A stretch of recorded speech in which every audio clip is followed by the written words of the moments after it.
Bom, gente, meu nome é Edgar Lira e eu sou presentemente o diretor do Departamento de Filosofia da PUC-Rio e me cabe, enfim, iniciar essa aula aberta, preferida pelo professor Leandro Chevitarese, com a Yasmin Martins como debatedora. Nós temos aqui a presença de vários dos professores do corpo docente permanente do curso de especialização em filosofia contemporânea, não é? Que é o curso que origina, enfim, essa aula. E então queria dar boas-vindas a todas e todos e dizer que o curso de especialização em filosofia contemporânea é a iniciativa mais longeva, quer dizer, do Departamento de Filosofia nesse campo da extensão e da especialização. Eu tive, enfim, a satisfação de participar da primeiríssima turma, que foi oferecida em 2003. E desde então, né, de 2003 a 2021, nós só tivemos um ano em que nós não oferecemos o curso, né? Quer dizer, ou seja, a gente pode falar sem muito pudor que se trata de um curso que já adquiriu uma tradição. Na esteira desse curso de especialização em filosofia contemporânea, vieram outros, né? O curso de filosofia antiga, curso de arte e filosofia e uma série de cursos de extensão que acabaram se diversificando ainda mais com o início da pandemia, na medida em que essa ferramenta, né, o Zoom, que nós estamos usando aqui, torna isso possível. Nós temos pessoas, inclusive de países diferentes, assistindo essas aulas abertas, né? Essas aulas abertas e os cursos em si mesmo, eles acabam aglutinando pessoas dos quatro cantos do Brasil e de outros países, né? Esse semestre mesmo eu dei aula no curso de Arte e Filosofia e eu tinha uma aluna de Córdoba, na Argentina, e outra de Melbourne, na Austrália. Então, assim, o Departamento de Filosofia tem apostado e vai continuar apostando nessa política de diversificação, quer dizer, do diálogo com a sociedade. Essas aulas são uma ocasião para a gente pensar juntos coisas que são importantes, aqueles que têm interesse específico no tema podem optar por se matricular no curso. E, enfim, vocês entrando lá na site da CCE, vocês vão ver que nós temos nesse momento em oferecimento, além dessa especialização em filosofia contemporânea, cursos curtos sobre existencialismo, sobre o problema do mal, sobre o taoísmo, ou seja, é um portfólio, quer dizer, bem diversificado. O nosso limite na oferta desses cursos é apenas encontrar pessoas com conhecimento real de causa sobre os temas, né? E essa conversa que nós vamos ter agora é um exemplo maiúsculo, quer dizer, dessa disponibilidade. O professor Leandro é um estudioso de primeira hora do filósofo coreano Byung-Chul Han e vai ter a oportunidade de apresentar, enfim, as linhas gerais, quer dizer, desse pensamento que hoje se tornou tão popular, benfazejamente popular, né? Eu termino por aqui essa minha apresentação, passo a palavra ao professor Remo, que é o coordenador acadêmico do curso, para que ele conduza os trabalhos e entregue a palavra ao Leandro. Muito obrigado aí a todas e todos. Vamos assistir a aula aberta dos professores Leandro e Yasmin. Obrigado, professor Edgar. Eu prometo ser muito breve. Eu só vou brevemente também me apresentar. Meu nome é Remo Manarino Filho, eu sou professor do corpo docente da especialização em filosofia contemporânea e eu faço a coordenação acadêmica do curso a partir desta edição. E nos ocorreu essa ideia de dar uma espécie de aula aberta a todos os interessados e nos ocorreu convidar exatamente os professores Leandro Chevitarese e Yasmin Martins, que fazem parte do corpo docente também, para dar uma aula aberta que dê às pessoas interessadas uma ideia de quem é o nosso corpo docente, de que tipo de questão filosófica a gente trata no curso. É um curso bastante diversificado, que contempla elementos de história da filosofia, filosofia antiga, filosofia moderna, vários dos temas da filosofia contemporânea. Então, as pessoas interessadas, eu sugiro que entrem no site da CCE e procurem as inscrições para essa turma que vai ser aberta, vão até sexta-feira, dia 6 de agosto, né? A matrícula vai ser até o dia 10. Então, sem mais reter vocês, eu queria apresentar os nossos professores que vão falar, o professor Leandro Cheftarese, que é professor do Departamento de Filosofia da Universidade Federal Rural do Rio de Janeiro, do curso de especialização em Filosofia Contemporânea da PUC-Rio. Ele tem amplo leque de temas de pesquisa, abrangendo a obra de Schopenhauer e autores contemporâneos como Michel Foucault e Byung-Chul Han.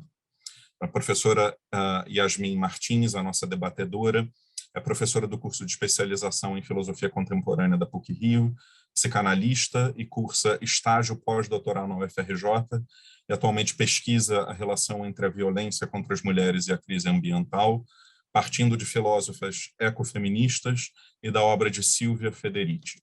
Então, eu agradeço empenhadamente aos dois professores que gentilmente aceitaram o convite e passo a palavra ao professor Leandro.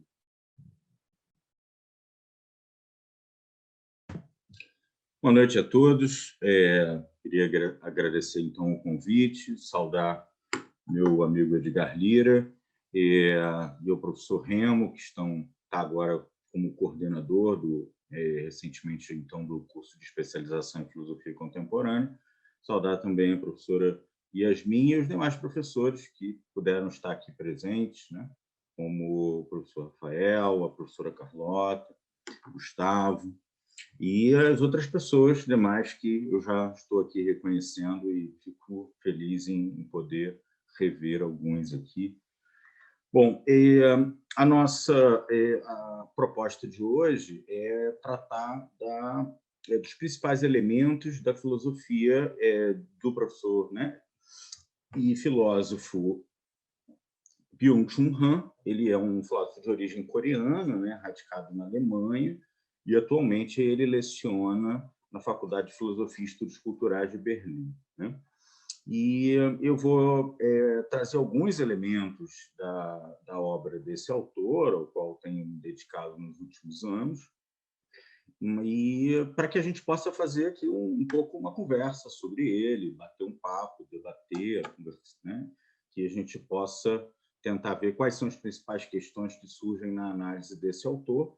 De modo que eu preparei aqui para vocês um PowerPoint que utiliza algumas citações do autor de várias obras diferentes, não necessariamente nessa cronologia que elas foram apresentadas, mas uma linha de raciocínio que a gente conseguisse ter aí um pouco de modo mais didático dentro do tempo que a gente tem, que alguns desses elementos possam sobressair para vocês e possamos conversar um pouco sobre esse tema, que, no caso, é a sociedade do desempenho e a sociedade do cansaço. A Sociedade do Cansaço, então, é um nome de talvez o primeiro livro que deu maior projeção ao autor no cenário internacional, e a reboque desse livro surgiram várias obras que já têm, muitas delas já têm tradução, inclusive, em português, e são de fácil acesso.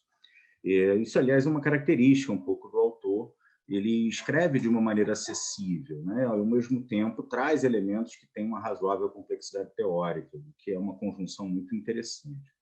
Enfim, vamos lá, eu vou tentar marcar aqui o meu tempo, e minha previsão aqui é falar, né, em torno aí de meia hora, para que a gente possa,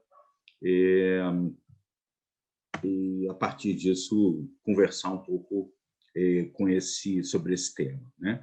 E aí, na sequência, eu fecho aqui essa apresentação inicial e a professora Yasmin Martins vai poder trazer uma série de questões que possam fomentar o nosso debate. E, em seguida, a gente abre também para a possível intervenção, que é bem-vinda de todos. Bom, vamos lá.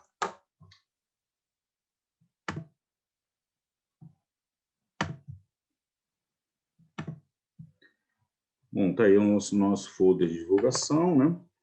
O título, então, dessa comunicação aqui, Sociedade do Desempenho e do Cansaço, Byung-Chul Han e os Desafios da Era Digital. Então, está aí o Byung-Chul Han. E, então, eu vou trazer algumas citações aqui dos textos que eu acho que fazem a gente conseguir ter uma linha de raciocínio, digamos assim, do tipo de análise teórica que o autor pretende desenvolver, né? Vamos lá. Então, eu acho que o primeiro elemento é a gente entender que ele está pensando uma transição do que seria a sociedade disciplinar, descrita inicialmente por Foucault, na direção do que ele vai chamar, então, de sociedade do desempenho, né? E aqui essa citação acho que já evidencia bastante isso, a sociedade disciplinar de Foucault, feita de hospitais, asilos, presídios, quartéis e fábricas, não é mais a sociedade de hoje. Em seu lugar, há muito tempo, entrou uma outra sociedade, a saber, uma sociedade de academias de fitness, prédios de escritórios, bancos, aeroportos, shopping centers, laboratórios de genética. A sociedade do século XXI não é mais a sociedade disciplinar, mas uma sociedade de desempenho. Bom, as principais análises da sociedade disciplinar elaboradas por Foucault, que parece evidentemente de onde ele parte nesse diagnóstico, estão presentes em obras como Vigiar e Punir e o primeiro volume de História da Sexualidade. Lá, Foucault dedica-se a tentar compreender sob que condições a produção de certos saberes e as relações de poder articuladas a essas instituições tendem a produzir subjetividade, formas de convivência, formas de ação, e ele vai chamar, em grande parte, essas técnicas, de um modo geral, como técnicas disciplinares, que pretendem controlar o corpo, né, e produzir, no entendimento dele, corpos úteis e dóceis. Aqui a gente está falando de uma mudança e a ideia é tentar pensar quais são essas mudanças para a nossa sociedade contemporânea. Ora, eu acho que tem um texto que merece ser lembrado, que está um pouco aqui entre a análise do Foucault e a análise desenvolvida pelo Byung-Chul Han, que é um texto de 1990, escrito pelo Deleuze. É um texto curto, mas que, de algum modo, sinaliza já certas mudanças importantes e que são, de algum modo, absorvidas na análise que aqui se desenvolve, né?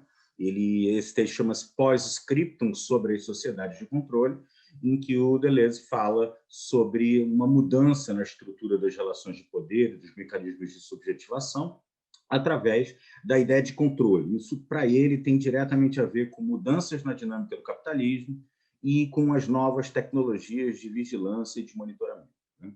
Então, ele vai falar, nesse texto, por exemplo, que há uma crise nas instituições já, e, de algum modo, o controle opera ao ar livre, não só dentro de quartéis, fábricas, exércitos, enfim, e que, cada vez mais, a produção de corpos úteis e dóceis não depende de uma vigilância direta dos corpos, porque o capitalismo, de algum modo, capturou já a alma dos jovens, né, ele vai dizer. E, numa sociedade de controle, nunca se termina nada. E essa frase é particularmente uma frase que eu acho que, nesse texto, é bastante visionária e reaparece aqui nessa ideia. Porque aí, o que o Byung-Chul Han vai tentar mostrar? Um pouco como, na realidade, tem uma mudança na estrutura da relação entre dever e poder, né? Então, a sociedade do desempenho está totalmente dominada pelo verbo modal poder, em contraposição à sociedade da disciplina, que prefere proibições e conjuga o verbo dever. O apelo à motivação, à iniciativa, ao projeto é muito mais efetivo para a exploração do que o chicote ou as ordens. Como empreendedor de si mesmo, o sujeito do desempenho é livre, na medida em que não está submisso a outras pessoas que dão ordens e o exploram. Mas realmente livre ele não é, pois explora a si mesmo, quiçá por decisão pessoal. Então, a ideia aqui é que esse sujeito, de algum modo, absorveu já a noção de que ele precisa ser o empreendedor de si mesmo e, cada vez mais, ele quer atingir os melhores resultados. E, então, a relação já não é mais uma relação desse outro que vigia na fábrica, como o Foucault vai descrever, e cobra né, a realização das tarefas e objetivos estabelecidos de acordo com um certo dever e de acordo com um certo padrão de normalidade, porque é muito importante a construção da normalidade. São os temas que o Foucault vai se interessar, né? Quais saberes produzem aquilo que a gente entende por ser um sujeito são, né? Um sujeito saudável, um sujeito correto, né? E com uma boa sexualidade, que cumpre seus deveres como cidadão, né? E, ao mesmo tempo, Foucault vai se interessar em analisar aqueles que são marginalizados nesse processo por contraposição à produção desses saberes e relações de poder. Aqui, o Byung-Chul Han está dizendo, olha, mas eu cada vez preciso menos dessa estrutura de uma vigilância externa, porque o próprio sujeito quer cada vez mais fazer isso. Então, ele tem uma mudança na estrutura da relação com a liberdade. É uma tese que, de alguma maneira, que a gente já podia ver no Foucault, né? O Foucault vai dizer, olha, o poder, quanto menos é perceptível, mais eficiente ele é. Então, aqui, ele opera a partir do estímulo ao desejo e à liberdade. Então, essa pessoa, cada vez mais, acha que está fazendo isso livremente e querendo otimizar-se em todas as áreas. Isso não se refere só à questão de atingir metas e objetivos, né, que é muito próprio a essa estrutura na qual estamos inseridos no capitalismo contemporâneo, mas tem a ver com tudo, né? Uma outra tradução possível seria sociedade da performance. Isso tem a ver, então, com querer atingir os melhores resultados, o melhor desempenho em todas as áreas da vida, né? Ser mais feliz, né? Isso é uma coisa que ele diz enfaticamente, né? Um dos grandes imperativos de controle hoje é essa diretriz, né? Essa tirania do seja feliz, né? Então, a gente tem que ser cada vez mais feliz, ter uma família mais feliz, se realizar, ter fotos mais bonitas, viagens mais incríveis, estar mais sarado, mais bonito, ou mais alguma coisa, dentro de uma dinâmica que se conjuga para uma lógica de desempenho e que, sem dúvida, trabalha com a problemática da questão digital, né? Então, isso para ele é um tipo de paradoxo, né? Porque, de algum modo, nos sentimos cada vez mais livres, né? E a coerção que surge aqui é uma coerção que advém das habilidades, não de uma obrigação de cumprir uma tarefa, né?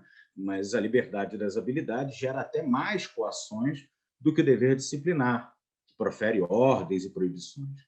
Porque o dever possui um limite. Eu cumpri minha tarefa, eu vou para casa, né? A habilidade não possui limite algum. Ela está aberta a elevar-se, crescer, e assim a coação que provém da habilidade ela é potencialmente infinita, né? Por isso, e aí voltando na frase do Deleuze, numa sociedade de controle nunca se termina nada. Ou seja, você trabalha a vida toda, em todos os lugares, não tem mais uma estrutura espaço-temporal. Você se relaciona familiarmente em todos os lugares, em todos os tempos.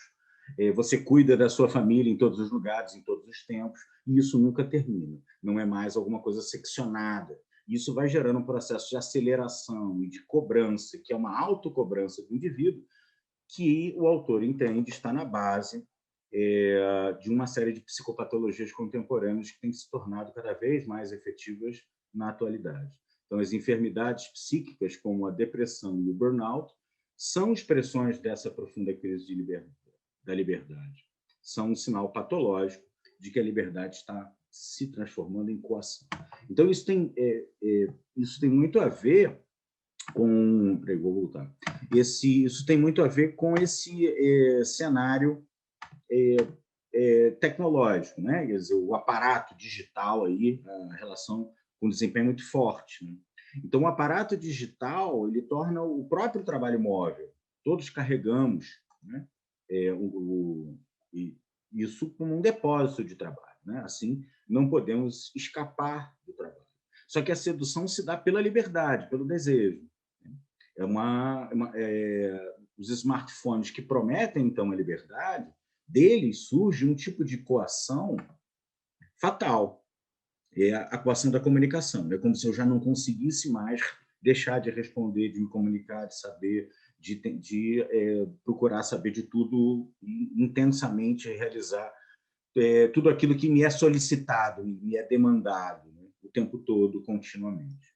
Então surge uma relação quase que compulsória com o aparato digital, de certo modo compulsiva também, né? Então, a liberdade se converte em coação. Isso tudo, para ele, é um tipo de embriaguez. Ele acha que a gente não tá pensando sobre isso. Eu acho que essa é um tópico importante para a gente discutir. O problema não é a tecnologia, né?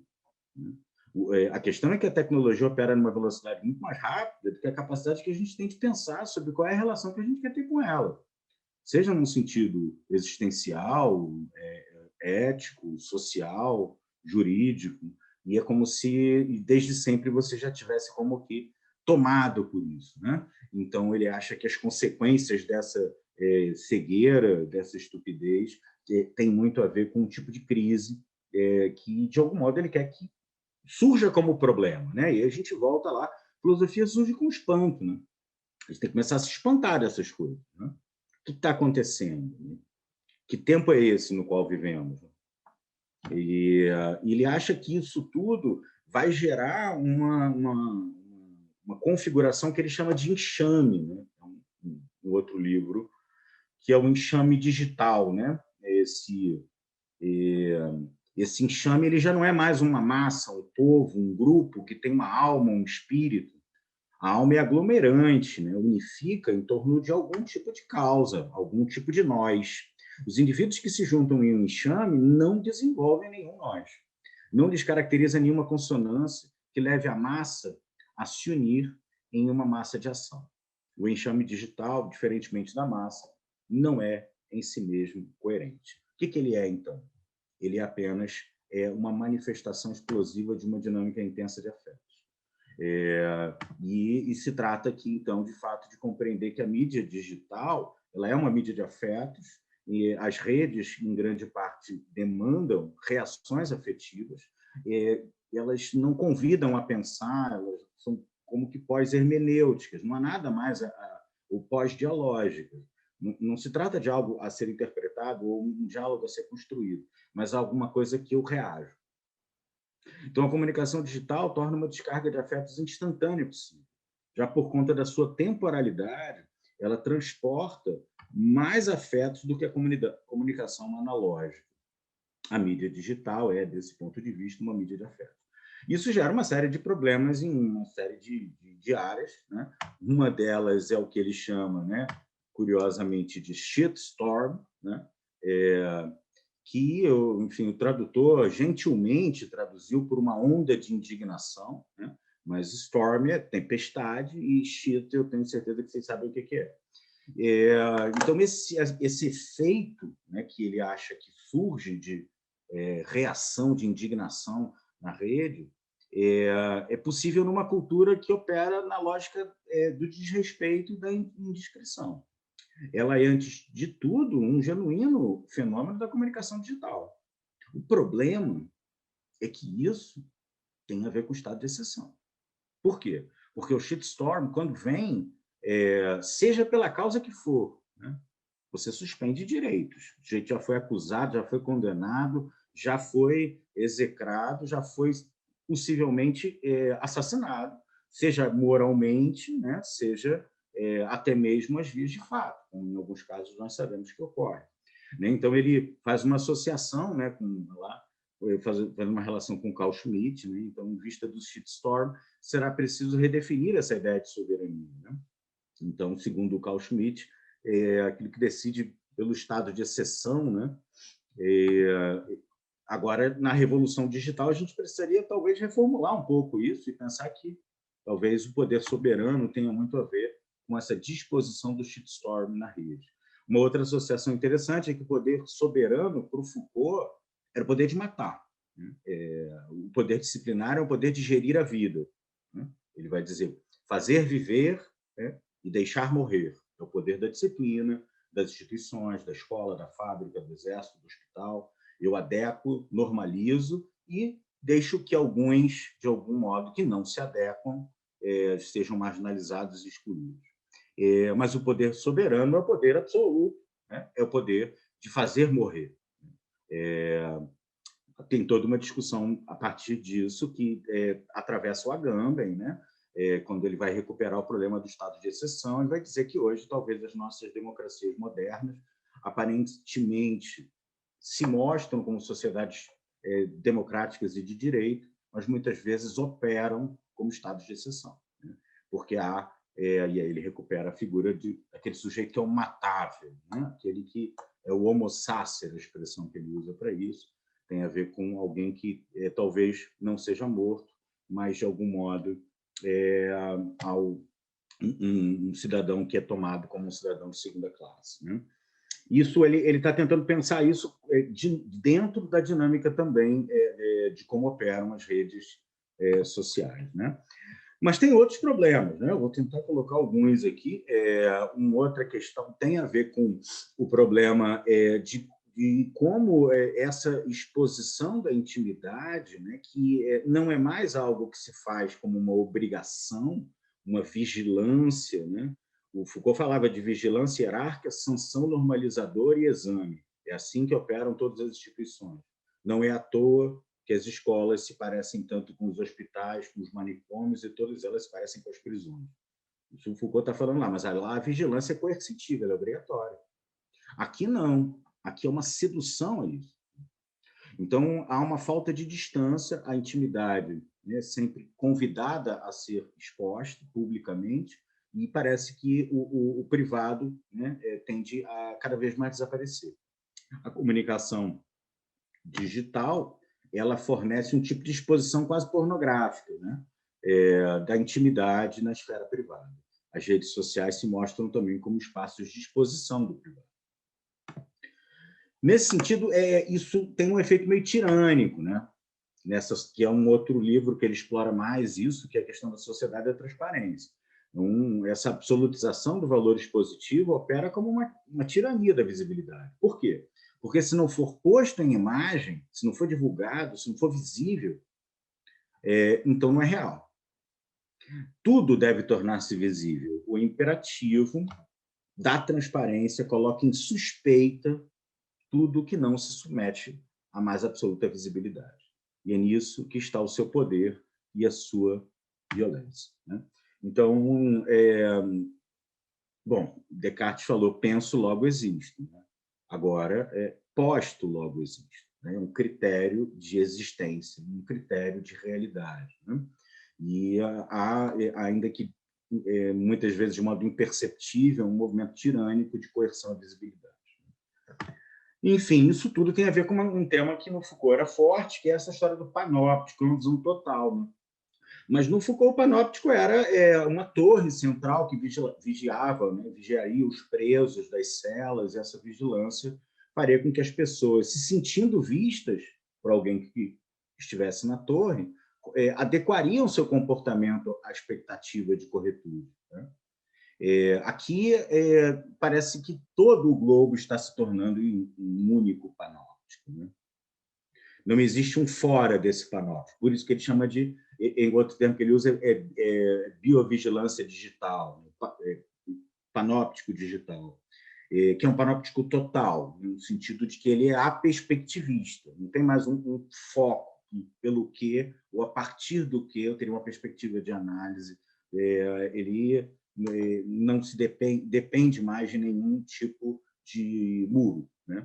Ele se torna total, não existindo muralha que possa separar o interior do exterior.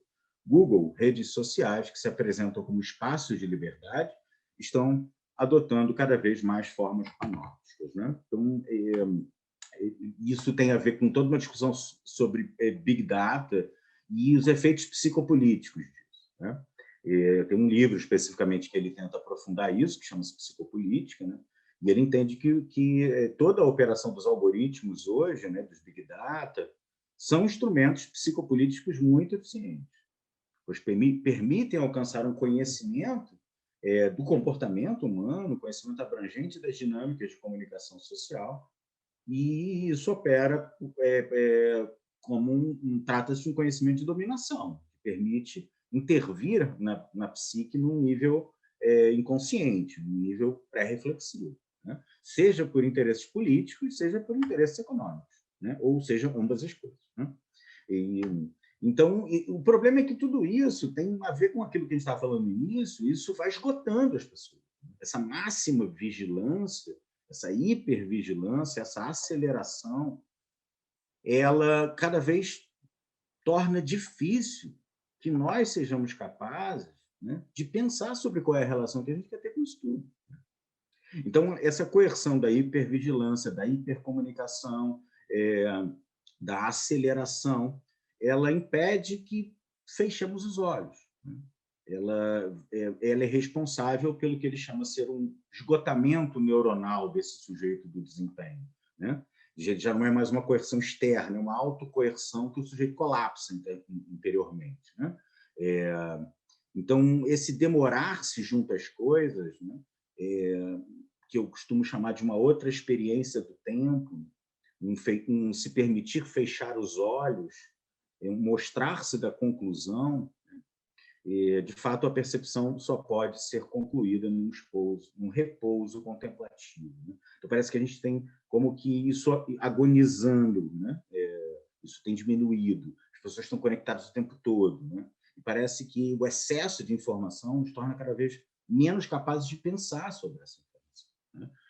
E a hipercomunicação também nos impede de que tomemos, que formulemos questões, em última análise, filosóficas tão importantes no cenário em que vivemos, né? E há um outro aspecto interessante que eu acho que vale a pena destacar, ainda tenho 2 minutos. Para ele, hoje, essa é uma sociedade que ela é uma sociedade da analgesia, né? Porque ele chama isso de sociedade paliativa, poderia ser também sociedade do paliativo, né? Ela é uma sociedade do curtir, né? As pessoas estão convidando você sempre a curtir, curtir, curtir. Ela é uma sociedade de curtição, né? É uma sociedade de condescendência, poderia ser ali também, né? Tudo é como que alisado, né? Tudo tem que provocar bem-estar, né? As pessoas têm que estar sempre felizes, é o like, né? Esse signo, então, é um analgésico do presente. Ele domina não apenas as mídias sociais, mas todas as esferas da cultura. Nada deve provocar dor. Não apenas a arte, mas também a própria vida tem que ser instagramável, ou seja, livre de ângulos e cantos, de conflitos e contradições que poderiam provocar a dor, né? É como se não pudesse ser instagramável, parece que ela já talvez não merecesse existir entre nós, né? Isso é um tipo de hipocondria digital, né? Porque é como se você buscasse remédios, né? E analgésicos continuamente, compulsivamente. E ele dá vários exemplos disso, né? Que seria aí, por exemplo, né, as pessoas que ficam obcecadas com alguns aplicativos, né, para medir taxas disso, taxa daquilo. Então, os apps de automedição da saúde, fitness, degradam a vida numa mera função. A vida é despida de toda a narrativa promotora de sentido. É como se a gente não conseguisse mais produzir uma narrativa sobre a nossa própria existência, as nossas relações, né? A maneira como a gente pensa a relação com o outro, com a vida, com a sociedade. E isso se transforma no mensurável, na contabilização, né, das coisas. Desvanecem inteiramente também todos aqueles símbolos, narrativas ou rituais que ficam fora de uso, né? E que fariam da vida ser aí mais que um mero sobreviver quantificado. Então, ele tem todo um diagnóstico de um processo de desnarrativização do mundo, em que ele está sendo substituído por um mecanismo de adição de informações, de contabilidade, né? Isso tende a transformar a questão do bem viver, que é uma questão filosófica lá desde Aristóteles, né? A questão de um mero sobreviver, né? Ora, então a gente tem que reaprender a olhar o mundo, né? Uma pedagogia do ver, né? Ele fala isso em vários momentos, em sentidos diferentes. Então, essa vida contemplativa pressuporia aí uma pedagogia do ver, um aprender a ver, significa também habituar o olho ao descanso, à paciência, ao deixar aproximar-se de si, capacitar o olho a uma atenção profunda, não se demorar junto às coisas, um olhar mais demorado, mais elaborativo, crítico. Aí você fala, bom, mas isso aí, então, a pessoa ficar num estado meditativo? Não, não necessariamente. Talvez seja exatamente isso que nos permite as grandes mudanças da nossa própria vida. Por isso também, isso tem a ver com a força, que aqui ele vai chamar de ira, né? Curiosamente, então, apesar dessa reflexão que ele convida, né, ter também a ver com um tipo de desaceleração, ele vai chamar a atenção de que essa aceleração geral e a hiperatividade, a gente também desaprende a ter força para mudar as coisas. A ira tem uma temporalidade bem específica, que não se coaduna com a aceleração geral e a hiperatividade. Ela pressupõe uma pausa no presente. E é nisso que ela se distingue da mera irritação ou do aborrecimento, né? A dispersão geral que marca a sociedade de hoje não permite que surja a ênfase e a energia da ira. E aqui ele está definindo essa força, essa energia, como uma capacidade que está em condições de interromper um estado, de fazer com que se inicie um estado novo, né? Uma mudança. Hoje, cada vez mais, ela cede lugar à mera irritação, ao enervar-se, a tentar atingir novamente a meta e o desempenho. E se você não consegue, se aquilo não chega ao seu excelente resultado, o resultado que é esperado por você mesmo, né, ou aos olhos dos outros, a sensação é de depressão, de fracasso, de desistência. E a gente não vai pensar que isso tem a ver com o mundo. As pessoas tendem a se culpabilizar por isso. E, bom, isso tudo, é o último tópico que eu queria trazer aqui também, tem a ver com uma coisa que para ele é muito importante, que é recuperar uma relação com o outro. Ele acha que essa sociedade do cansaço, essa sociedade do desempenho que gera esse esgotamento, ela também é uma sociedade narcísica, né? E esse radical narcisismo estaria na raiz de fenômenos depressivos. Então, a atividade pura nada mais faz do que prolongar o que já existe. Uma virada real para o outro pressupõe uma negatividade da interrupção, né? Que não é essa positividade de atingir mais objetivos, mais e mais e mais, né? Mais poder, mas alguma coisa que elabora, né? Que reflete. Então, negatividade aqui está no sentido de contraponto, de antítese, de problematização, de sentimento, de mistério, de reflexão, de um parar também. Só por meio, então, da negatividade, do parar interiormente, o sujeito da ação pode dimensionar todo o espaço da contingência que escapa a uma mera atividade. O problema é que os meios digitais a gente acha que está próximo do outro, né? E ele diz assim, olha, não é isso que está acontecendo. Através dos meios digitais, hoje, tentamos aproximar o outro, né? Porque em 2 cliques você fala com aquela pessoa que você gosta, com um amigo, alguém que está distante, e a gente busca eliminar a distância com o outro, né? Produzindo proximidade.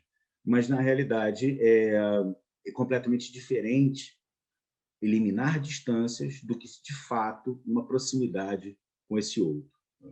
E, com isso, a gente, na realidade, faz desaparecer esse outro. Isso também tem repercussões muito impressionantes, por exemplo, na atualidade, né? Para pegar um texto que ele escreveu já no cenário da pandemia, em tempos de pandemia, a dor dos outros fica ainda mais distante, ainda que você tenha cada vez mais informação e cada vez mais contato, mas ela se dissolve em um mero número de casos. A perda crescente de empatia, da capacidade de um tipo de acolhimento a esse outro, né? A perda dessa experiência, perda crescente da empatia aposta para aponta, né, para o acontecimento profundo de um outro que desaparece. A sociedade paliativa elimina o outro como dor, né? Ele também fala da importância de trabalhar a questão da amizade, da relação comunal, né, de um entre as pessoas. E isso é o que poderia fazer com que a gente saísse dessa roda de hamster, que é aquele ratinho correndo, correndo, correndo, correndo, correndo, até que ele estafa, né? Ele desaparece. Para se libertar dessa roda de hamster que gira cada vez mais rápido ao redor de si mesmo, seria necessário restabelecer a relação com o outro. Deveria ser possível estabelecer uma relação com o outro, na qual o deixar-se estar, confirmando em sua alteridade, né? Então tem muito a ver com recuperar esse outro que é diferente, que eu acolho, né? Que permitir esse ser assim da diferença, esse sim ao assim, se chama amistosidade, né? Aqui a palavra poderia ser amigalidade, que é um tipo de experiência de amizade, de afeto. Em outros textos ele também fala de um entre que poderia se aproximar mesmo de uma experiência amorosa, né? De uma afabilidade, né? Ela não consiste em deixar o outro passivo, indiferente, mas é uma relação ativa, participante no seu ser assim. Bom, isso tudo, então, tem a ver com recuperar esse eros, esse desejo, né? Que é totalmente diferente dessa lógica que ele quer descrever aqui como sociedade do desempenho, né? O eros é precisamente uma relação com o outro que se radica para além de tudo isso que está aí posto, além do desempenho e do poder. O seu verbo modal, aquilo que a orienta, é um não poder-poder. A negatividade da alteridade, né? Esse contraponto do outro, a saber, a atopia do outro, que se subtrai de todo e qualquer poder, é constitutiva de uma experiência erótica de desejo, de afeto, de acolhimento, de escuta, de diálogo. E essa atopia do outro é porque é um outro sem topos, né? Topos é lugar, né? Então, quer dizer, é um outro que não é cartografizado, definido, mapeado, ele não está objetificado, né? Ele não está preso no que ele chama de um inferno do igual, né? Ele é algo a ser pensado, acolhido, descoberto, né? E tudo isso também tem a ver, enfim, para terminar, com a filosofia, né? O Sócrates talvez tenha sido o primeiro aí, né, a chamar a atenção fortemente disso. Não por acaso, Sócrates, enquanto amante, chama-se também de um sem lugar, de um topos. O outro que eu desejo e me fascina é sem lugar. A cultura atual da comparação, tudo tem que ser comparado, medido, mensurado, não admite essa negatividade, esse estranhamento desse atopos, né? E isso tem muito a ver com o papel da filosofia, desde as suas origens até a atualidade. Então, até o presente, quase não se tem dado atenção ao fato de, nos primórdios da filosofia e da teoria, o logos e o eros caminharem de mãos dadas, né? Eles caminhavam juntos. O logos não tem força sem o poder de eros. Filosofia é tradução do eros em logos. Então tem muito a ver com algo que não é simplesmente pensar, mas também se permitir sentir, né? Se permitir um tipo de experiência transformadora, né? É disso que, de algum modo, ele está falando. A gente talvez tenha desaprendido um pouco a sentir, né? A ter um tipo de experiência que pudesse transformar a mim mesmo na relação com o outro, com a coletividade, enfim, com a sociedade. E era um pouquinho isso que eu, né, acho que eu passei só um pouquinho aqui do meu tempo. Era isso que eu queria começar aqui a compartilhar com vocês, para a gente poder conversar um pouco sobre os desafios da era digital a partir das contribuições desse filósofo da atualidade. Obrigado, então. Muito obrigado, Leandro, por essa fala tão instigante. E certamente acho que todos nós aqui temos questões a te apresentar e acho que vamos ter que, na verdade, meio que organizar a fila. Só um pouquinho a conversar sobre a dinâmica do que vai acontecer. Eu vou passar a palavra à professora Yasmin Martins, que aceitou ser a nossa debatedora deste evento. Ela vai propor questões, né, a partir do que o professor Leandro disse. Em seguida, também, eu vou recolher as perguntas que, né, for possível recolher e passar para um e para outro, recolhendo perguntas do chat aqui do Zoom e também do canal onde está sendo transmitido ao vivo no YouTube.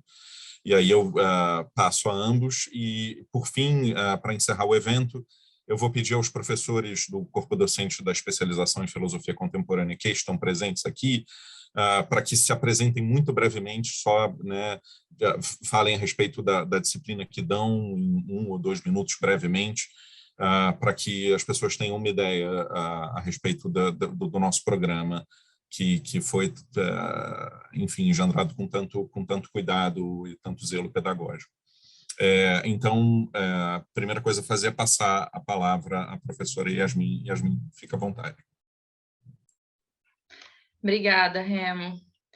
Boa noite a todas e a todos. Eu cumprimento aqui o Remo, o Leandro, o Edgar e os outros colegas, professores, e a todo mundo que está nos assistindo ou participando aqui pelo Zoom. Né, eu fiquei pensando em várias coisas durante a fala do Leandro e a partir de alguma leitura que eu tenho também das obras do Byung. Ainda bem que eu sou só a debatedora, né? Porque aí eu posso devolver, posso pensar em voz alta e devolver as questões para o Leandro e para todo mundo aqui pensar junto, né? Filosofar um pouco. Apareceu, né, curiosamente, semana passada, na fala de 2 analisandas minhas, a expressão positividade tóxica. E eu achei interessante, né? Me lembrou um pouco a teoria do Byung, e eu fiquei pensando, né, Leandro, se agora, nesse contexto, né, no qual estamos inseridos, de pandemia, de luto, e de necropolítica, sobretudo no Brasil, né, se esse excesso de positividade, o qual o Byung denuncia, né, e que aparece já na fala de algumas pessoas e que algumas pessoas têm percebido, não seria também uma espécie de desmentido desse momento traumático do qual todos estamos compartilhando, né? O desmentido é um conceito que aparece na psicanálise, né, sobretudo ferenciana, e eu fico pensando, né, também acompanhando a fala do Joel Birman e a reflexão de outros autores, que aqui no Brasil, principalmente, a gente vive uma experiência não só de desamparo, mas também de desalento, por causa dessa dupla mensagem, né? O governo diz uma coisa, a ciência diz outra. Enfim, as pessoas estão morrendo, mas a gente tem que continuar produzindo, trabalhando como se nada tivesse acontecido, e parece que a gente tem que fingir que está tudo bem, né? Então, eu fico pensando, obviamente que não é a mesma coisa, né, comparar aqui o Ferenczi com o Byung, mas pensar se esse excesso de positividade, né, que é tão adoecedor, causando aí essas psicopatologias narcísicas, como o Byung diz, também não serve para colaborar com essa espécie de desmentido que nós estamos vivenciando aqui nesse momento de pandemia, né? Como se quisesse interditar mesmo o sofrimento, o luto, qualquer possibilidade também de constatação e formas de lidar com esse trauma, né? E aí eu pensei também mais algumas outras coisas, eu vou ser bem breve para a gente poder conversar, né? A segunda coisa que eu pensei foi o seguinte: o Byung fala muitas vezes, né, ele usa a expressão, se eu não me engano, multitarefas, né, para falar que todos nós nos tornamos empreendedores de nós mesmos e nos tornamos multitarefas. Mas eu fico pensando se, no caso das mulheres e de algumas outras minorias, isso não se dá de forma mais acentuada e mais perversa, né? A gente sabe aí do excesso de trabalho, né, de tripla jornada, por exemplo, das mulheres, e de casos em que mulheres privilegiadas, como eu, por exemplo, que conseguem trabalhar, pagar alguém para ajudar, acaba usando desse esquema de substituição e tendo que pagar outra mulher, né, geralmente uma mulher negra, pauperizada, para fazer esse trabalho, né, para dar continuidade a esse trabalho não remunerado das mulheres, muitas vezes não remunerado, né? Que a sociedade às vezes chama de amor, enfim.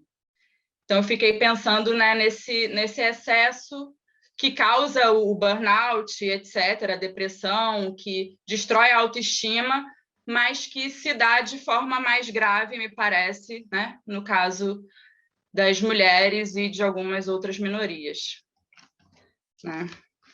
Enfim, uma das primeiras vítimas fatais de Covid no Brasil foi uma empregada doméstica e por aí vai, né? A outra questão que me ocorreu também quando você falou do enxame, né? Eu fiquei pensando, as pessoas atualmente não pagam com o corpo, né? É muito fácil, às vezes, você está na rede ou você está numa reunião, né? Numa plataforma dessas como a gente está aqui agora, você fica com a câmera desligada, com o microfone desligado, e é isso, e de repente você aparece, né?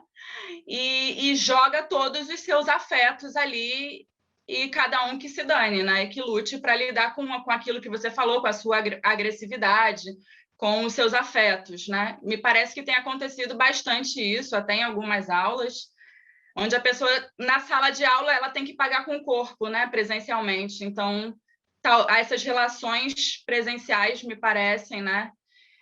Inclusive na esfera do ensino, diferentes nesse sentido, né? Não que a gente não tenha que lidar com a agressividade do outro e com a nossa mesma, presencialmente, com vários afetos, mas parece que é uma dinâmica diferente, né, quando se está na rede. E, para finalizar, uma última coisa que eu pensei, mas acho que você já até falou disso, né, pensando assim, para o Foucault, onde há relações de poder, há resistência. Para o Byung, eu fico pensando, né, assim, como resistir, né, a partir da filosofia dele, das reflexões que ele faz. E aí você fala da pedagogia do ver, né? Que o Byung fala no Sociedade do Cansaço, ele até cita o Crepúsculo dos Ídolos, né, do Nietzsche. Então, eu fico pensando nesse educar o olhar, né, para um descanso, na verdade. Então, será que esse é um modo pelo qual a gente poderia resistir? E será que é realmente possível, né, uma pedagogia do ver na sociedade atual? E também, ou se haveria outras maneiras de resistir para o Byung, eu fiquei pensando nisso, né? Em um dos últimos livros dele, ele fala também da importância do sono, por exemplo, né, e do descanso. Enfim, eu fico angustiada aqui e compartilhando minha angústia com vocês, né? E é isso, só para a gente pensar sobre esses pontos. Excelente, Yasmin, muito obrigado. Excelentes questões. Acho que eu devolvo a palavra ao Leandro, não sei se ele quer comentar alguma coisa. Fica à vontade, Leandro. Sim, bom, eu acho que o Byung faz um diagnóstico do início, né, de que toda essa positividade presente, e ele está usando esse termo nesse aspecto de atingir resultados, desempenho, né, consumo, aceleração, tudo isso é tóxico, né, em todos os sentidos, e está na raiz de uma série de patologias, embora cada pessoa vai lidar com isso de uma determinada maneira, né? Então, nos falta essa experiência do contraponto, da negatividade, da escuta, né, do diálogo, da relação com a alteridade, que tem a ver com a sua última questão também, né? Não só essa pedagogia do ver, mas essa recuperação de uma relação com a alteridade, que seja ela pensada nessa relação de um eros com outro atópico, como ele diz, um acolhimento desse alter, né? Ou também uma amistosidade, uma amigalidade, uma política da amizade, uma capacidade de sentir a dor do outro, que ele, né, tem enfatizado também mais recentemente. Acho que também são aspectos interessantes para serem pensados. Em relação à questão da multitarefa, eu concordo, claro. O que é importante é a gente observar que o que ele está fazendo, claro, é um diagnóstico geral, mas ele necessariamente se aplica de modo diferente em determinados territórios ou populações, né? Então, isso vai ocorrer de uma maneira diferenciada, com singularidades que são próprias a cada local, a cada tipo de território, a cada tipo de população, e isso pode ser muito mais gravoso ou menos gravoso. Então, há um diagnóstico geral que nos convida exatamente a pensar sobre essas especificidades que efetivamente existem, né? E, a partir, então, desse diagnóstico, eu acho que o trabalho está em pensar essas singularidades, né? E como as que você trouxe.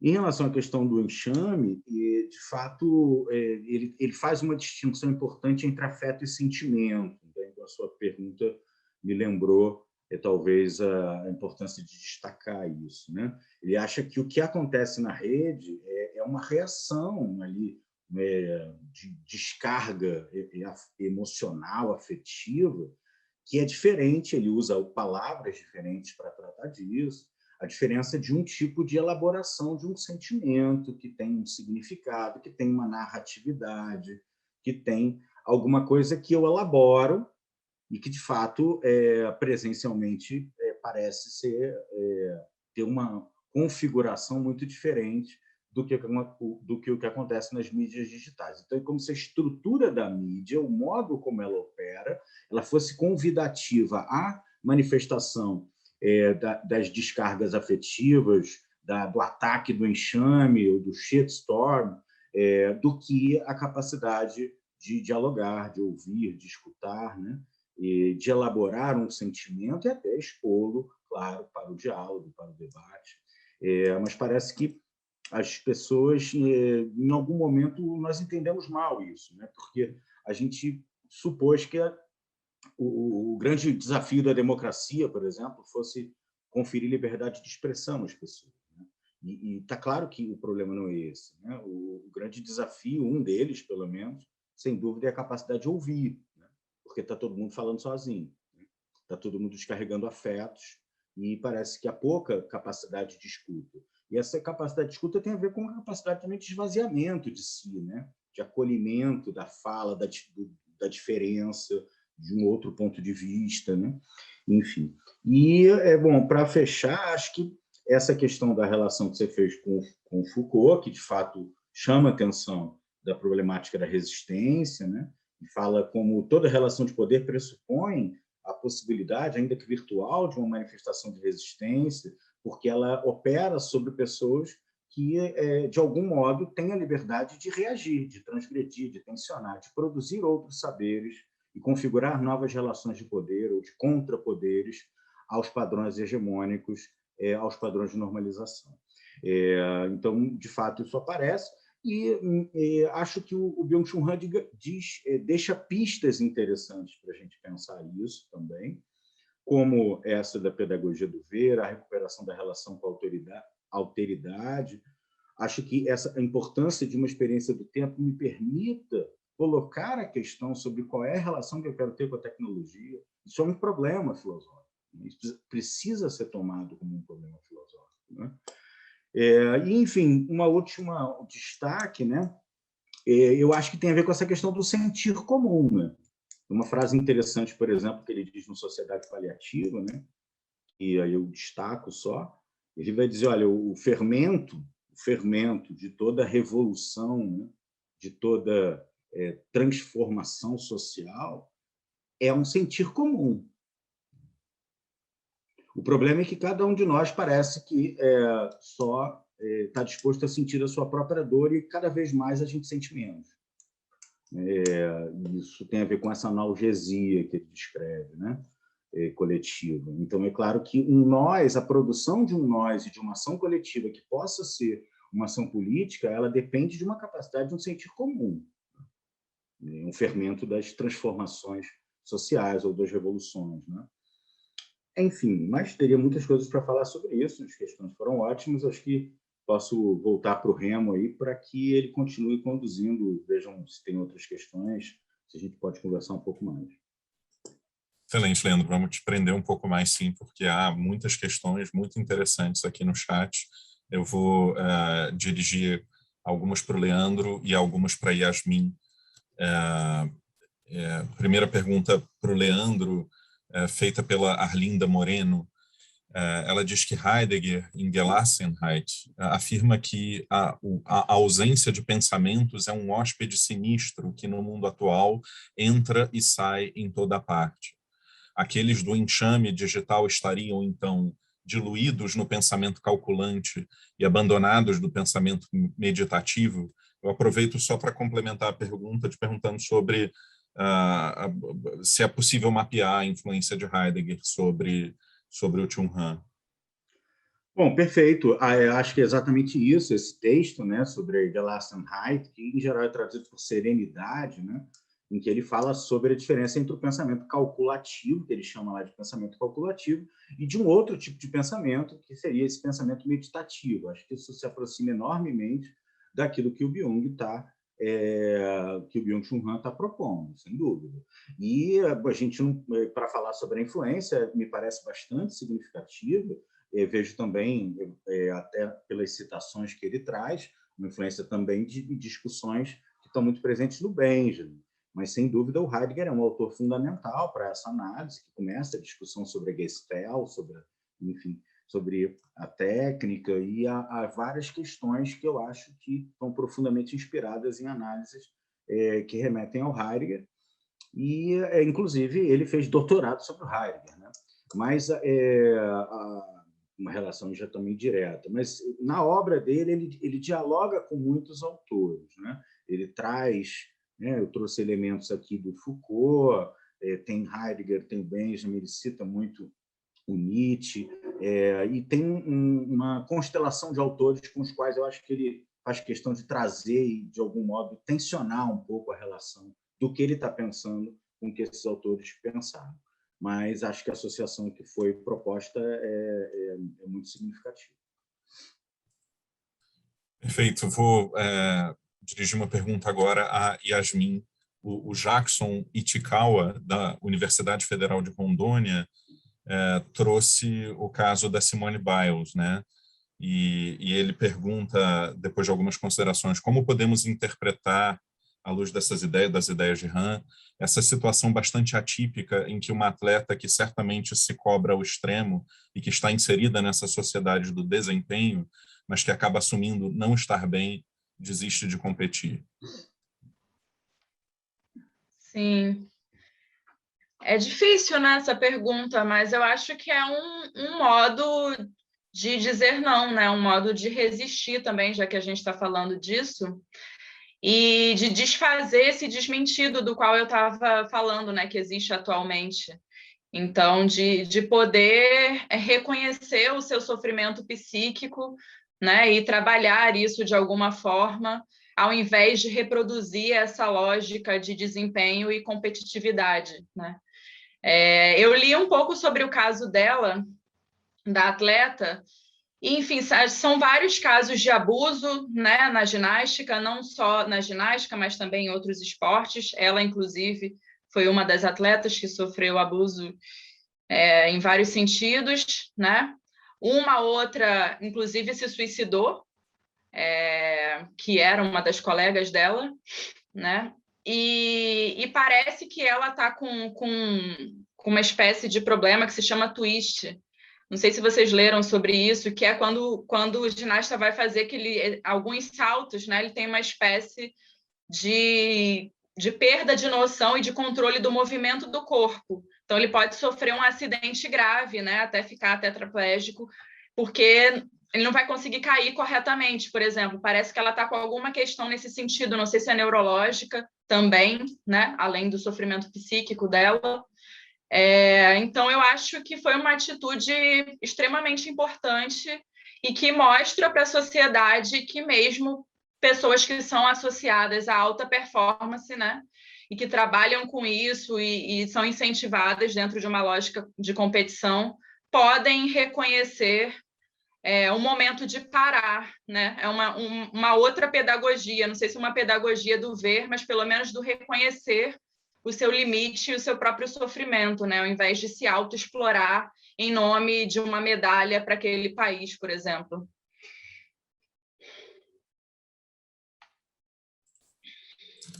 Excelente, Yasmin, muito obrigado. Eu vou dirigir mais uma pergunta aqui para o Leandro, do Bruno Bentolila, desculpa. Ele pergunta se é possível pensar a sociedade do desempenho em relação ao conceito de empreendedorismo. Se a uberização do trabalho é uma forma de tornar os trabalhadores patrões de si mesmos. né? Quando ouvimos que trabalhadores de entregas de aplicativos como iFood e Rappi são empreendedores, não estamos reforçando essa ideia do desempenho e da produtividade, mesmo com a extrema precarização que esses trabalhos possuem? Perfeito, acho que ele já percebeu a associação diretamente, sem dúvida tem a ver com isso, né? E não só se refere ao processo da precarização do trabalho, né, que é como que camuflada pelo discurso do você agora é um grande empreendedor, você é o próprio empresário, etc., né? Como isso se aplica a uma série de outras áreas da vida, né? Muitos usam a expressão de que talvez a gente esteja vivendo um processo de uberização da vida, não é só no que se refere ao trabalho, né? Aí tem vários sentidos para a gente explorar isso, mas, sem dúvida, o discurso do empreendedorismo reforça essa noção, que acaba trazendo consigo a ideia de que, olha, se você não conseguiu, foi porque você não se esforçou o suficiente, né? Então, de algum modo, isso gera um processo de culpabilização individual, né? Então, todos têm que ser winners, né? Se você não conseguiu, então você é que é né, o responsável por tal coisa. Porque você poderia ter trabalhado mais, empreendido mais, inovado mais, criado mais, né, estar um pouco mais motivado e etc. Como também a Karen está falando aqui, discurso da meritocracia tem a ver com essa discussão. Então, tem toda uma análise que eu acho que se aplica perfeitamente e foi muito bem caracterizada já na pergunta, sem dúvida. Acho que tem a ver com isso e tem a ver com outras coisas, processos de terceirização que estão também presentes curiosamente, em outras áreas da vida, né? Mas acho ótimo. Acho que isso é uma reflexão muito importante hoje, num cenário também aí, pensando particularmente até nas condições que são próprias ao nosso país, né, e outros países que têm um cenário parecido, né? Mas é uma tendência global também. Excelente, Leandro, muito obrigado. A gente está com várias perguntas muito interessantes aqui. Eu só queria repassar para a Yasmin o comentário da Consuela Barcelos. Ela disse que amou a colocação sobre multitarefas, a situação da mulher, perversidade. Disse também excelente a questão sobre educar o olhar para o descanso como forma de resistência. Houve também duas perguntas interessantes para o Leandro, que isso não vai dar tempo de passar para ele, mas até sobre críticas e limites ao pensamento do Chu Han. Se não existe uma espécie de sabor nostálgico, ou, né, como se antigamente houvesse mais relações, a gente soubesse melhor se relacionar com os outros, etc., e hoje não. O Geraldo Barbosa Neto também pergunta sobre o binarismo do pensamento dele, etc., né? Quer dizer, faz algumas considerações sobre e agradece muito a oportunidade de encerrar a noite dele com uma apresentação excelente como essa. Então, aliás, foram muitos os elogios, tanto no chat daqui quanto no YouTube, muitas pessoas agradecendo a fala e elogiando. Eu, antes de encerrar, na verdade, eu gostaria de pedir que os professores aqui presentes, na verdade, se apresentassem, falassem um pouquinho sobre as suas disciplinas, muito brevemente, só para que as pessoas presentes tivessem alguma ideia em relação ao nosso curso. Eu vou começar simplesmente para puxar a fila e para dar maior dinâmica à coisa. Acho que a gente pode se organizar falando na ordem dos períodos, ou seja, primeiro falarmos, né, depois de mim, a Yasmin, o Leandro, acho que, se não me engano, o Tito e o Rafael Zaca. Em seguida, falarem a Carlota, o Tito, o Gustavo. É possível?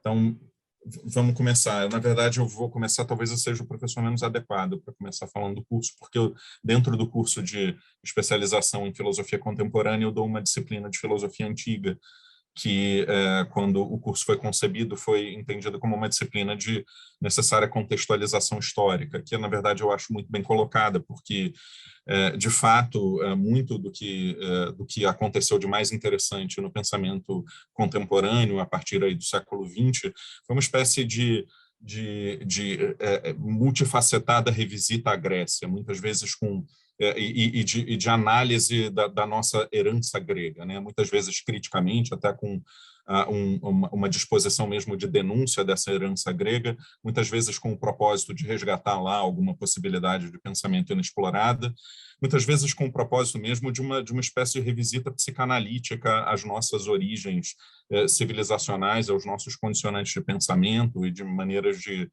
experimentar e conceber o mundo.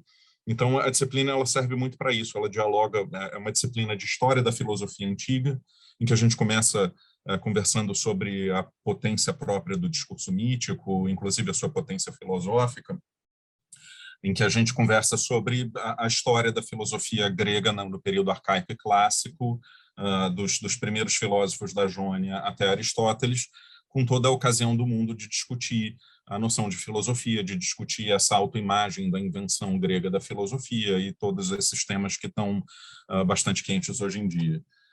Então, eu passo a palavra aos professores Leandro, Yasmin, Rafael Zaca, conforme vocês quiserem.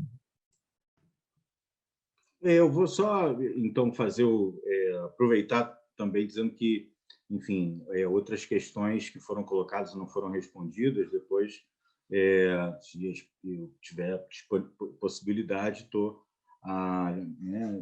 tenho todo o interesse e a disponibilidade para a gente conversar mais sobre isso, né? Até essa questão da nostalgia é uma questão que envolve vários problemas, é uma discussão que remete até mesmo a análise sobre o Benjamin, etc. Eu, particularmente, por exemplo, não acho exatamente que haja uma certa nostalgia. Acho que tem um desafio de tentar pensar sobre o cenário presente e tal. Mas isso demandaria uma explicação um pouco mais complexa sobre esse conceito e o modo como o autor se relaciona com isso. A discussão também da atopia do outro em relação ao Zen budismo, eu vi aqui também, né? Isso assim, tem a ver com... Eu acabei de dar um curso exatamente pegando esse texto do Zen budismo, para a gente entender como é que a noção do Zen budismo e a noção de insubstancialidade do eu, que é a própria ontologia do Zen budismo, pode ajudar a gente a pensar a questão da identidade e a questão da relação com o outro. Também não dá para eu responder tudo isso aqui agora, mas é uma excelente questão e eu tenho interessado bastante sobre isso. Enfim, só para aproveitar o que já foi colocado, mas o curso que eu ministro, então, é um curso de ética e subjetividade, e certamente o Byung-Chul Han é um dos autores que vai estar presente nessa análise. A gente começa discutindo o conceito de ética, moral, direito, trabalha com os referenciais clássicos da ética, né, que remetem à deontologia kantiana, ao utilitarismo, e a partir disso a gente faz uma trajetória para os autores contemporâneos, né? Costumo falar sobre Schopenhauer, sobre Nietzsche, Foucault e o Byung-Chul Han, e a gente sempre traz algumas coisas novas também, contribuições novas, e autores que estão sendo discutidos na atualidade, sempre fazemos isso. Foi, inclusive, uma contribuição que nós tivemos no curso, a Yasmin pode até comentar melhor, e a ideia está sempre também trazendo um diálogo com novos autores contemporâneos em atividade. Então, professora Yasmin, por favor. Sim. Então, atualmente eu estou na disciplina de teoria crítica, junto com a professora Raquel. Como o Leandro disse, né, a gente chegou a lecionar aí ética, e aí nós pensamos na disciplina de ética em acrescentar autoras feministas e autores que tratassem da questão da crise ambiental, né? A gente falou do ato falho, do Hans Jonas, outro heideggeriano, né? De certa forma, e o Latour, né? E a gente acrescentou também a Silvia Federici, né, uma feminista marxista importante.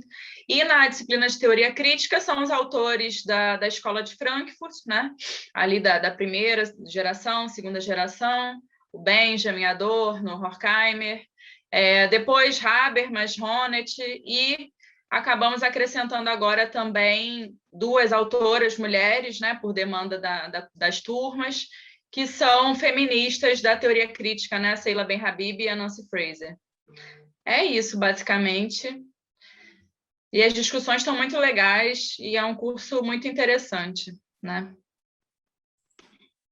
Obrigado, Yasmin. Eu vou passar a palavra na ordem que os professores estão aparecendo aqui no meu grid, tá? Então, acho que o próximo seria o professor Edgar Lírio. Mas aí a gente passa já para o segundo período, né, Remo? Enfim, eu estou, desde 2003, lecionando a disciplina de Ciência e Contemporaneidade. E eu costumo dividir o meu curso em 3 partes. Uma, tentar entender como foi que nós chegamos até esse novelo de questões no qual nós nos achamos envolvidos, né? E aí, então, tem toda uma reconstrução das sedimentações, dos conceitos, quando é que se começou primeiro a se falar sobre técnica, sobre ciência, essa coisa toda. Foi, num segundo momento, uma análise do próprio discurso científico, né? A parte epistemológica do curso. E essa parte do curso eu estou reformulando ela toda à luz dessa onda de negacionismo que a gente tem vivido, né? A própria ideia de produção de conhecimento científico está mudando muito, quer dizer, na medida em que a gente tem as chamadas knowledge machines, né? As máquinas de conhecimento, as bases de dados, as simulações, as modelagens, enfim, a estatística pesada dentro dos próprios laboratórios, enfim. Então, tudo isso é muito novo, né? E desafiador. E, por último, uma parte mais ético-política, onde a gente analisa o desaguar, não é, de toda essa herança. E aí depende muito da turma, a gente meio que combina, porque o que não falta é assunto, né? Podemos discutir neurociências, podemos discutir nanotecnologia, podemos discutir retóricas digitais, redes sociais em geral, podemos discutir catástrofe climática e vai por aí afora, né? Questões genéticas e para mim é uma felicidade muito grande, um privilégio ter pessoas vindas de várias áreas e que dedicam horas das suas noites, né, para conversar sobre esses assuntos tão necessários. É isso, Remo. Obrigado, Edgar. Vou passar a palavra em seguida para o Rafael Zaca. Rafael. Boa noite, eu sou o Rafael Zaca, eu cuido da disciplina de Estética e Arte Contemporânea. Nessa disciplina, a gente basicamente tenta compreender por que as artes, desde o século XVIII, XIX, parecem ter dado uma guinada fundamental para um estatuto meio problemático. Por que elas se tornam difíceis, de difícil compreensão? Por que surge o romance? Por que surge a música dodecafônica? Por que a poesia lírica começa a ir para o lado do não sentido, né, ao invés de ir para o lado da comunicação? E como essa disciplina é uma disciplina de estética, ela é ao mesmo tempo uma filosofia da arte e uma filosofia da percepção, porque a estética tem essa raiz, né, etimológica que remete à percepção. Então a gente, daí inclusive, por exemplo, a palavra anestesia, né, que é a perda da capacidade de sentir. E a gente culmina nessa reflexão sobre o caráter problemático da arte na contemporaneidade, até o diagnóstico da Susan Buck-Morss, que é uma filósofa norte-americana contemporânea, né? Está publicando aí até hoje, que ela tem essa tese de que nós conversa muito com a palestra de hoje, inclusive, porque ela tem essa tese de que na contemporaneidade a gente vive uma espécie de anestesia coletiva, né? E ela tenta compreender isso ali a partir de Freud, de Benjamin. Então, o nosso curso começa, digamos assim, no caráter problemático da arte com Hegel e chega até a Susan Buck-Morss falando da anestesia coletiva. E esse curso se move, então, um pouco nessa fronteira entre filosofia da arte, examinando objetos da arte contemporânea, e filosofia da percepção, principalmente na nossa perda da capacidade de perceber coisas, principalmente, mais do que da nossa capacidade de sentir alguma coisa, né? Então, é um curso sobre a crise da percepção, no fim das contas. Excelente, Rafael, muito obrigado. Vou passar a palavra, então, ao professor Tito Marques.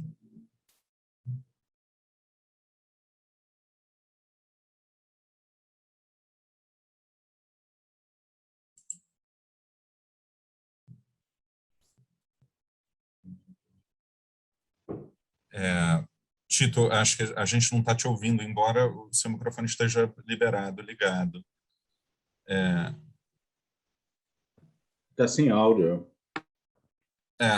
Tá. Tito, eu vou passando a palavra adiante e aí depois a gente volta a você, pode ser? Ok. Está funcionando agora? Agora sim, por favor, então, professor. Desculpem. Bom, peço desculpas por esse começo. Boa noite. Eu, assim como o Remo, sou responsável de uma das duas disciplinas históricas, momentos anteriores e que servem para dar um quadro para o pensamento contemporâneo. No meu caso, é a filosofia moderna. Talvez pareça que autores como Leibniz, Descartes, Kant têm um pouco a nos dizer, porque nós estamos num mundo que parece sem precedente. A gente está vendo as apresentações aqui, as discussões, esses problemas da uberização. Isso não parece ter alguma relação com esses pensadores clássicos, né? No entanto, quando nós pensamos, quando nós falamos desse nosso admirável mundo em que vivemos, nós temos preocupações que qualquer um, eu acho, que se reconhece em imperativos da ordem do temos que defender a ciência, temos que defender a universidade, temos que nos opor a essa disseminação absurda das opiniões, temos que delimitar o lugar do discurso religioso. Tudo isso é muito impressionante e nos faz ficar muito preocupados, fazendo com que nos perguntemos sobre quem somos nós em meio a tudo isso que está acontecendo, qual é o estatuto da arte que está vigindo hoje em dia, mas já, como falou o Rafael, há algum tempo, há alguns séculos, qual é o estatuto do conhecimento e da moral, que é um dos elementos mais colocados em jogo num país onde sempre se matou e se mata mais abertamente numa pandemia.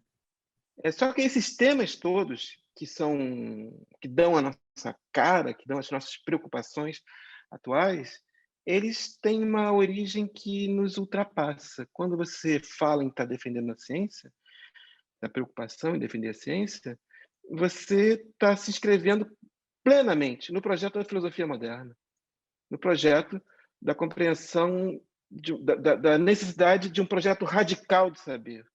Quando você diz que temos que defender a universidade, você está subscrevendo a filosofia de Kant, que foi reitor da sua universidade, que escreve sobre o conflito das faculdades, e para quem, a partir dele, a universidade assume um papel singular no saber. Ela não é só um substantivo qualquer, mas ela é um substantivo singular. A ideia de que temos que nos opor às opiniões não é só uma radicalização da filosofia grega, mas é um elemento operatório da instauração desse novo saber científico que vai, por exemplo, se opor aos milagres, que vai ter, em Hume, que vai ter um papel político muito forte no iluminismo. Quando você diz a importância de definirmos o lugar do discurso religioso, é suficiente dar o título de um texto de Kant, de 1793, para que compreendamos como que isso se inscreve num procedimento moderno. A religião, nos limites da simples razão. Então, perguntar-se acerca do eu, como fazer isso sem que tenhamos um diálogo qualquer com um texto de 1641, As Meditações de Descartes, com a descoberta do cogito. Quando falamos da arte que se faz hoje em dia, da arte mais surpreendente que possamos pensar, como podemos fazer isso sem lermos a terceira crítica de Kant? Enfim, todas as questões, muitas das questões com que nos defrontamos hoje em dia, que são características do nosso mundo atual, têm uma inesperada relação com esse mundo que passou, com essa tradição que morreu, com essa tradição moderna, que, apesar de morta, continua inexplicavelmente ativa em nós. Então, o objetivo do curso é tentar dizer que temos duas opções. Uma primeira é continuar com os embates, desculpem, que nos usam, que nos consomem atualmente com a política, com esse país, esse mundo, que são muito exigentes.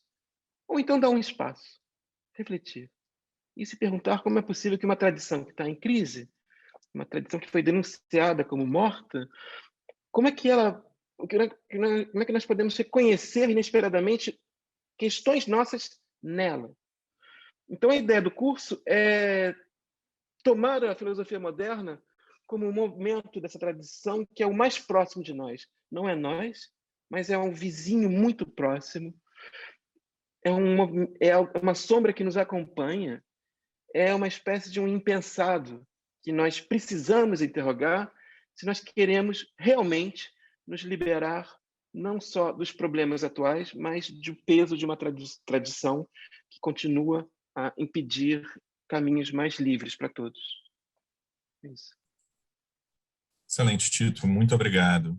Eu vou passar a palavra agora para a professora Carlota Salgadinho. Antes, eu só fazer menção, a gente tem muitos alunos, ex-alunos aqui presentes, estão deixando mensagens de encorajamento bastante delicadas e gentis aqui no nosso chat. Eu agradeço a presença de todos. Professora Carlota, por favor.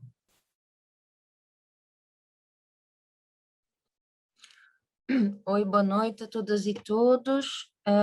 Em primeiro lugar, queria parabenizar o Leandro e a Yasmin pelo debate tão instigante.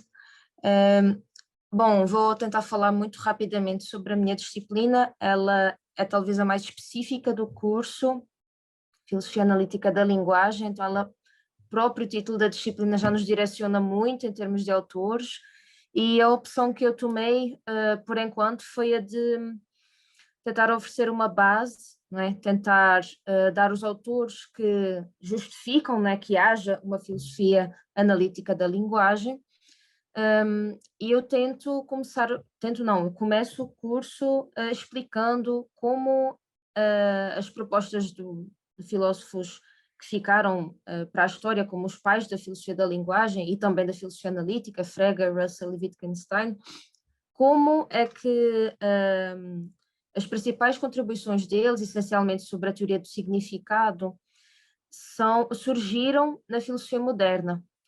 Na filosofia moderna, tanto a metafísica como todas as outras disciplinas filosóficas foram mais ou menos engolidas pela pretensão de delimitar o alcance das nossas faculdades, não é? Do conhecimento, delimitar o campo do conhecimento. E a linguagem não foi exceção.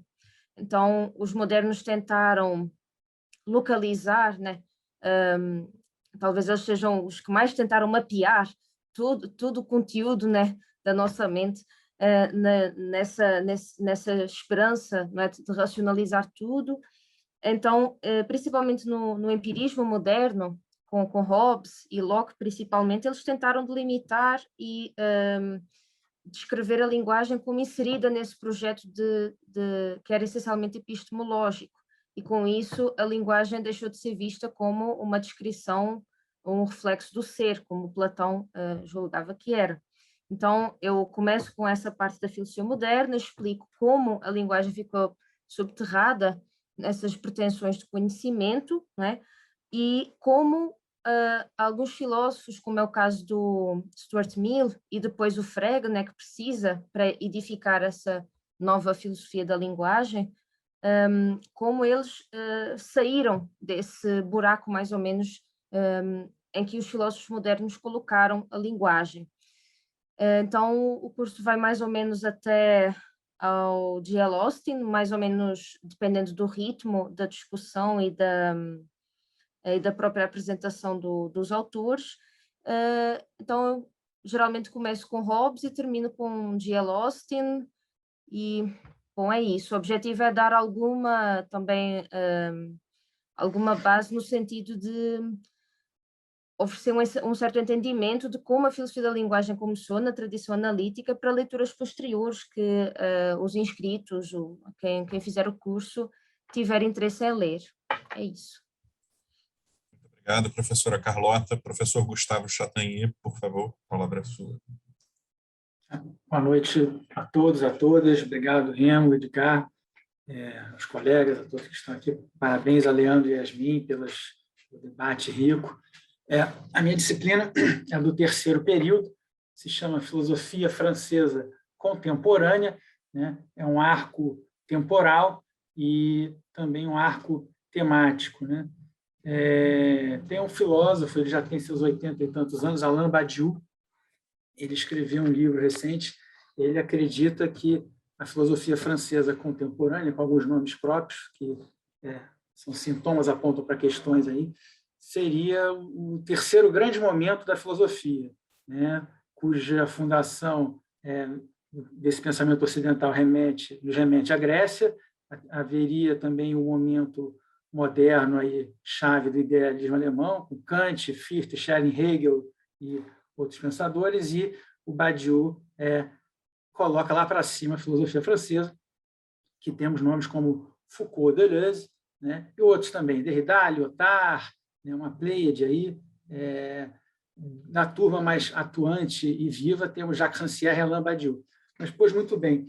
Então, eu sigo um pouco essa proposição do Alain Badiou, mas com outros comentadores, né, de situar esse escopo no pós-guerra. Então, a partir dos anos 50, né, vamos deixar de Sartre para trás, o que vem de uma nova filosofia. O Foucault, em algum momento, ele fala, olha, há uma filosofia da diferença, né, que não é a crença no sentido da história, não é a identidade entre a filosofia e o pensamento positivo das ciências, e tampouco a crença numa vida pura, né? E há todo um debate nos anos 50 e 60 que vai criticar o humanismo, né, como se houvesse uma essência humana, o historicismo. Então, há uma ideia de filosofia da diferença, da ruptura, né? Sim, há continuidade, mas qual é a relação entre continuidade e ruptura, né? Eu acho que essa questão da ruptura norteia o curso inteiro, né? Eu começo aí com um quadro mais histórico, né? O que é estruturalismo, pós-estruturalismo, o que vai se diferenciar do humanismo e do historicismo, né? Para entrarmos aí nesse domínio. E aí vou trabalhar um pouco Foucault, Deleuze, né? Uma referência ao mítico, a ideia de criação, né? Há quem diga que há um momento nietzschiano, né? Falo bastante do Louis Althusser, que foi professor deles todos, né? Criou o marxismo científico, vai aproximar Marx de ciência e vai falar do corte epistemológico. Essa ideia de corte no Althusser aparece como a criação de uma nova forma de pensar, uma nova episteme, mas surge com outros nomes e outras formas de se pensar, como a própria ideia de diferença, como a ideia de acontecimento, né? Como um inaugurador, um divisor de águas que na criação de sujeito, na criação de sequências históricas, né? Quer seja, portanto, na escala micro, quer seja, portanto, na escala macro. A ideia de acontecimento vai ser trabalhada muito com o Alain Badiou. Passo também um pouco pelo Rancière, né? Na criação desse sensório comum, né? Que é criado pela atividade, pela divisão social do trabalho, mas por práticas e relações. Então, uma vez mais, o sujeito é produto de relações e ele se afirma, ele cria cenas, e é um pouco isso, né? Introdução, Althusser, Foucault, Deleuze e Rancière, Badiou, tendo em mente sempre esse norte da ideia de ruptura, sobretudo na ideia de acontecimento. Eu diria que é um prazer dar essa aula também, porque é sempre oportunidade de conversar, como Edgar mostra, né? À noite as pessoas estão dispostas a falar de filosofia, é a noite dos proletários, o doutorado Jacques Rancière, onde a gente inventa o tempo, né? É a questão do Leandro, da Yasmin, inventar o tempo é uma posição aí de eros, de paixão, né? Para que espaços outros sejam possíveis. Obrigado, professor Gustavo. Vou passar a palavra ao professor Marcelo Norberto, que vai ser o último dos professores a se apresentar.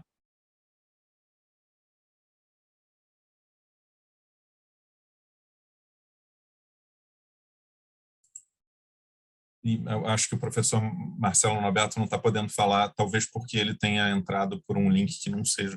Ele teria que ser feito host, né?